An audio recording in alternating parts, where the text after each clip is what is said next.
এই ভিডিওতে আমরা HTML এর যে ট্যাগের সাথে পরিচিত হব সেটি হলো HTML লিঙ্কস বা হাইপারলিঙ্কস। HTML এর লিঙ্কস মূলত হাইপারলিঙ্কস। যখন তুমি একটি লিঙ্কে ক্লিক করবে তখন তুমি জাম্প করে অন্য একটি ডকুমেন্টে প্রবেশ করবে। এখন চলো লিঙ্ক সিনট্যাক্সের সাথে পরিচিত হই। এখানে পুরোটা হলো HTML লিঙ্ক এলিমেন্ট এবং href হলো লিঙ্ক এলিমেন্টের একটি গুরুত্বপূর্ণ অ্যাট্রিবিউট যা লিঙ্কটি কোন নির্দিষ্ট গন্তব্যে নিয়ে যাবে তা নির্দেশ করে।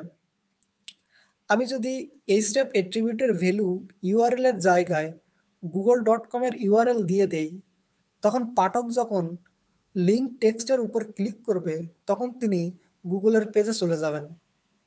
লিঙ্ক এলিমেন্ট বা ট্যাগ এর গুরুত্বপূর্ণ অ্যাট্রিবিউট হলো href।